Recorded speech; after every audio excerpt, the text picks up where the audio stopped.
जगन्नाथपुरी के एक भक्त की कथा है। एक भक्त था, उसके स्वप्न में जगन्नाथ जी आते थे। वो इतना रोता था मंदिर के बाहर खड़े होकर के।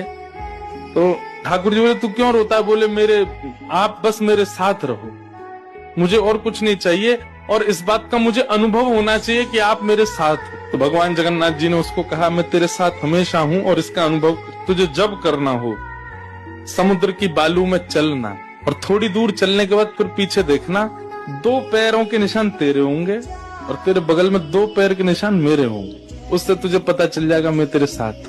अब तो वो रोज जाता, समुद्र के तट पर चल के देखता, थोड़ी दूर चलता तो 2 पैर के निशान उसके और बगल में छोटे छोटे चरण भगवान के। इतना प्रसन्न रहता था। लेकिन ये उसके घर में कोई घटना घटी, माता जी का देहावसन हो गया, बहुत कष्ट में आ गया, इतना पीड़ा में आ गया, रोने लगा, बिलखने लगा। अपनी माँ के जाने के भाव से तुरंत दौड़ करके गया। बोले, मैं मन को शांत करने का एक ही तरीका, पता चले जगन्नाथ जी मेरे साथ। अत्यंत पीड़ा में था। जैसे ही समुद्र के तट पर चल रहा था, रो रहा था बहुत तेज तेज। पीछे मुड़ करके उसने देखा तो 2 ही पैरों के चिन्ह थे।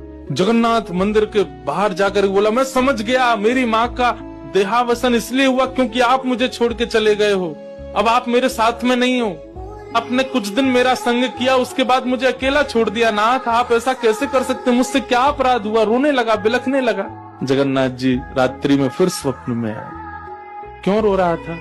बोले, नाथ, आप मेरे साथ थे हमेशा, और आज आप मेरे साथ नहीं थे। मैंने जाके देखा 2 ही चरण चिन्ह थे, और आज ही मेरी माँ का भगवत धाम गमन हो गया। इसका मतलब आपने मुझे त्याग दिया ना? मुझसे कोई अपराध हुआ है?